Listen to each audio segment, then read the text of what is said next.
Whether you're talking about, institutions like government, whether you're talking about institutions like academia, or whether you're talking about an entertainment institute, which probably, I'm guessing, somehow, some way, gets a lot of money from some of these NGOs and these foreign efforts to control media abroad. I'm talking Disney, because it was unreal how Disney just went after and continually went after none other than Donald Trump, both in their debates and, of course, in that show that we all despise. And I promise you, I won't show you anything from them today, The View. I mean, it was crazy the way they were going off on Donald Trump. And they got authorization from somewhere to do that. Why? I suspect Disney was absolutely terrified that they were going to lose all this money from USAID, etc. I'd be really curious to know how much they're getting, right? Like any international money to promote international themes that are relevant, which may have something to do with why we had to deal with the Snow White from Colombia. I'm not going to, that's neither here nor there. I'll just say that, okay? Whatever. Look, in opera, you have like a 300-pound woman dying of consumption, and we get over it, right? Because it's her voice that matters. So, if Rachel Zegler were a decent actress, like nothing else matters, okay? But she's not. And she's not that good a singer either. She was way better in West Side Story. I'm saying this because I actually went through the pain of actually going to this horrible, horrible, horrible show. And I was bored. My kids were bored. The whole theater was bored. There were kids throwing popcorn at each other everywhere because nobody wanted to be there. A $270 million disaster. Plus, you got to think about the money they spent on marketing, another $100 million. I mean, this is not good. They made somewhere around $84 million at the box office. That is a terrible showing. And then let me show you what they're saying on IMDb. They're giving it a 1.8 rating out of 10. I think 1.8 is frankly too generous for this Snow White. So they got a lot of problems there. Take a look at Rachel Zegler. Somehow the narcissist that she is trying to tell a different story. Here she is on her Instagram account saying it's the #1 movie in the world. Gosh, Rachel, I hate to break it to you, but have you read the New York Times? I mean, when you lose the New York Times, that's saying something. The New York Times is like, no, there's like 7 bazillion reasons why this thing failed. But I'm going to tell you the #1 reason, and that would be Rachel Zegler. And it has nothing to do with the fact that she's half Colombian. And everything to do with, 1, she's not talented, and 2, she's way too opinionated and doesn't have the stature, frankly, to be able to justify those kind of opinions. And then she put an entire studio at risk. $370 million, because I'm counting the $270 for production, I'm counting the $100 for promotion.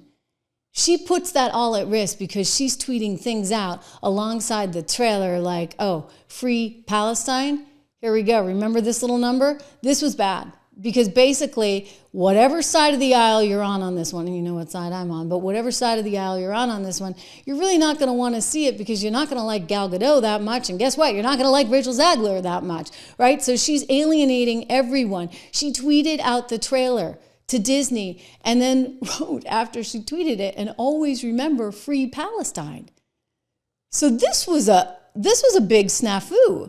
And there was a big New York Times article. As I said, Snow White and the 7 kajillion controversies. It was one thing after another, from the people that were supposed to play the dwarfs and they subbed them out for computer-generated images, to this whole controversy with Rachel Zegler, a very untalented actress who really belongs back in her High School Musical in New Jersey somewhere, as opposed to the big screen.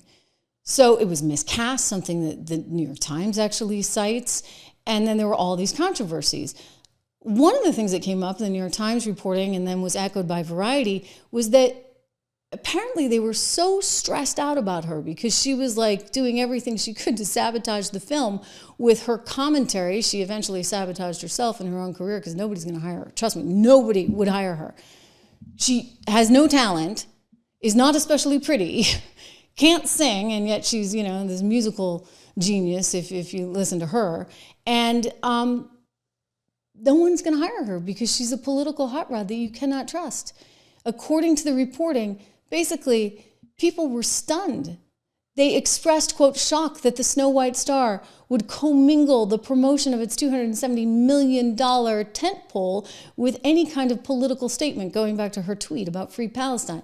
A Disney executive raised the studio's concerns with Zegler's team, while the film's producer, Mark Platt, flew to New York to speak with her, sat down with her, directly asked her to take down the tweet. She refused to take down the tweet, and then he apparently had this heart-to-heart, and he's like, okay, Rachel, like, there's a lot of money on this, $270 million from the studio, another $100 million in promotion, and we run certain security risks as well with Gal Gadot because of what you're saying.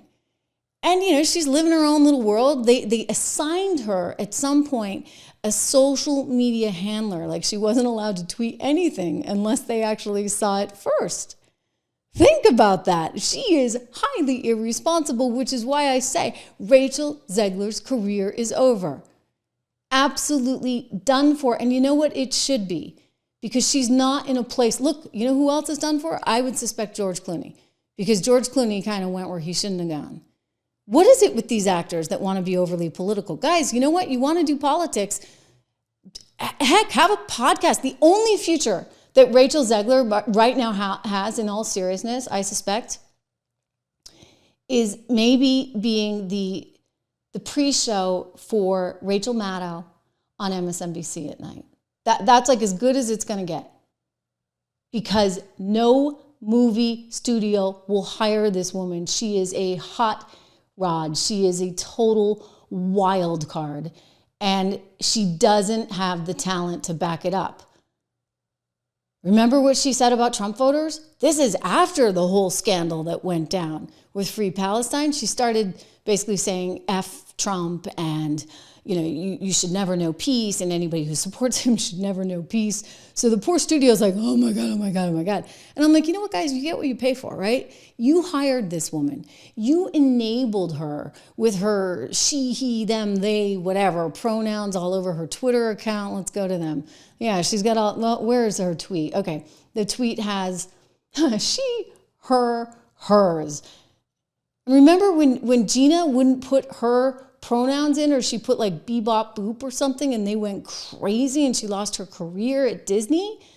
Elon's actually backing her in her lawsuit against Disney because that was just unreal. Rachel was the one calling for it.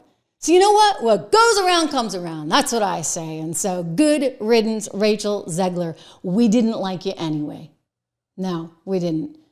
Bernie Sanders walks off the set at ABC. We were talking about that one yesterday. Remember that story? Something else.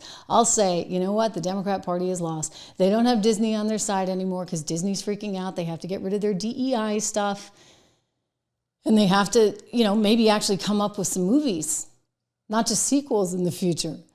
I think the days of the sequels are done. Nelson Peltz was onto something, the activist investor who was like, this stock is going nowhere because you guys have no creativity. But how can you have any creativity when you got only one form of thinking? And it's actually not a form of thinking that the rest of the country actually believes in. So they're kind of up a creek without a paddle. And I think they're going to continue. It's why I wouldn't invest in Disney right now. We did write about it at 76 Research.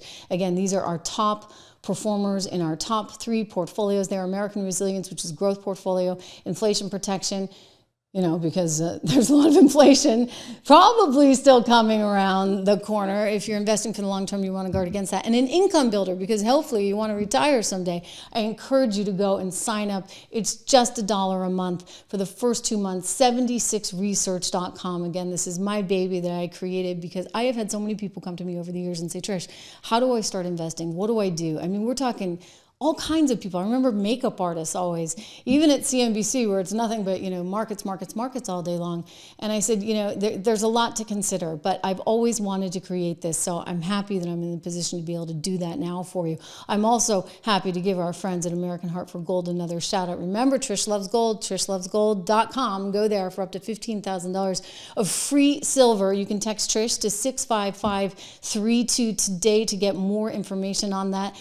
844-495-1115 is the number. So take a look at that, you guys.